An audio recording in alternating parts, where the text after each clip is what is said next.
होगा, और अगर सब मिलकर कोशिश करें तो रास्ता निकल सकता है। राजू के चेहरे पर एक उम्मीद की किरण जागती है। हाँ बाबा जी, अगर सब मिलकर काम करें तो हम पानी ढूंढ सकते हैं। हमने पहले कभी यह कोशिश ही नहीं की। लेकिन इतनी कठिन जमीन में नया कुआं खोदना आसान नहीं। मुश्किल जरूर है, नामुमकिन नहीं। अगर हम मिलकर काम करें तो ये हो सकता है। राजू खड़ा हो जाता है, उसकी आंखों में एक नई रोशनी है। तो फिर हम कल से काम शुरू करेंगे। मैं गांव के सभी युवाओं को इकट्ठा करूंगा, हम मिलकर नया कुआं खोदेंगे। यह कहते हुए वह शामू के साथ गांव के दूसरे युवाओं को बुलाने के लिए निकल पड़ता है। कहीं दूर से गरज की हल्की सी आवाज आती है, जैसे आकाश ने उनकी उम्मीदों की गवाही दे दी हो।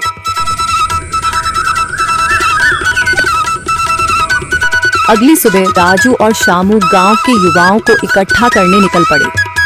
चौधरी महेश की हवेली के सामने एक भीड़ जमा है। बाबा जी, संदरी, गांव के कुछ बुजुर्ग और किसान सभी मौजूद हैं। हम हाथ पर हाथ रखकर नहीं बैठ सकते। अगर अल्लाह ने हमें हिम्मत दी है तो हमें खुद पानी के लिए मेहनत करनी होगी। हम एक नया कुआं खोदेंगे। लेकिन राजू, क्या हमें यकीन है कि वहाँ पानी मिलेगा?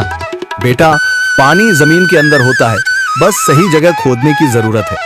हमने अपने बुजुर्गों से सुना था कि पुरानी नहर के पास जमीन नरम थी, शायद वहीं पानी हो। बाबा जी सही कह रहे हैं। अगर तुम सब यह काम करने के लिए तैयार हो तो मैं अपने कुछ मजदूर भेज सकता हूँ। धन्यवाद चौधरी जी, लेकिन हम सब खुद भी मेहनत करेंगे। यह हमारे गांव के अस्तित्व की लड़ाई है। संदरी, जो अब तक चुप थी, आगे बढ़ती है। हम औरतें भी पीछे नहीं रहेंगी। हम पानी लाने की व्यवस्था करेंगी, खाना बनाएंगी, ताकि तुम सब आराम से काम कर सको। यही हिम्मत चाहिए थी संदर। पूरा गांव एक नई उम्मीद के साथ कुआं खोदने की तैयारी में जुट जाता है। दूसरी ओर कुआं खोदने का काम शुरू हो चुका है। राजू, शामू और दूसरे युवा बेलचे चलाने लगते हैं।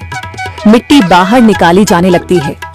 तेज गर्मी के बावजूद सब पूरी हिम्मत के साथ जुटे हुए हैं। दोपहर की तेज धूप जमीन आग की तरह तप रही है। गांव के लोग लगातार कुआं खोदने में जुटे हैं। हाथ छिलने लगे हैं, माथे से पसीना बह रहा है, मगर किसी ने हार नहीं मानी। महिलाएं पानी और सत्तू लेकर आती हैं ताकि पुरुषों को कुछ राहत मिले। हमें और गहराई तक जाना होगा। अब तक सिर्फ सूखी मिट्टी और पत्थर ही निकल रहे हैं। राजू, यह बहुत कठिन काम है। अगर हमें पानी न मिला? अल्लाह मेहनत करने वालों को कभी निराश नहीं करता बेटा। तुम सब अपनी कोशिश जारी रखो, पानी जरूर निकलेगा। हिम्मत मत हारो। अगर अब रुक गए तो फिर कभी पानी नहीं मिलेगा। सभी फिर से जोश में आकर काम में जुट जाते हैं, मगर सूरज की तपिश बढ़ती जा रही है और कई लोगों की सांसें तेज चलने लगती हैं। तभी एक तरफ से रामलाल और उसके आदमी हंसते हुए आते हैं।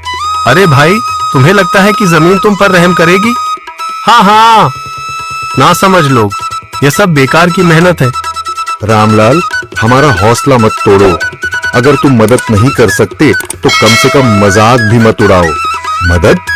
हाँ, मैं अपने कुएं का पानी बेच सकता हूँ, मगर मुफ्त में नहीं दूंगा। राजू सब अनसुना कर फिर काम में लग जाता है। शाम होने लगती है, लेकिन अभी तक पानी का नामो निशान नहीं। कुछ लोग मायूस होकर पीछे हटने लगते हैं। राजू, शायद रामलाल सही कह रहा है, यह सब बेकार है। नहीं शामू, हमें हार नहीं माननी। अगर आज हार गए तो फिर कभी हिम्मत नहीं कर पाएंगे। तभी अचानक फावड़ा किसी कठोर चीज से टकराता है। एक अजीब सी आवाज आती है। राजू चौंक कर देखता है और जल्दी जल्दी मिट्टी हटाने लगता है। अचानक एक ठंडी लहर महसूस होती है। सभी लोग दौड़कर आते हैं। जैसे जैसे मिट्टी हटती है, नीचे से गीली जमीन नजर आने लगती है। सब हैरान रह जाते हैं। सुभान अल्लाह, मैंने कहा था ना, अल्लाह हमारी मेहनत को जाया नहीं करेगा। राजू और बाकी सभी जोर लगाते हैं। कुछ ही पलों बाद अचानक मिट्टी के नीचे से पानी की एक छोटी सी धारा फूट पड़ती है। गांव वाले खुशी से चिल्ला उठते हैं।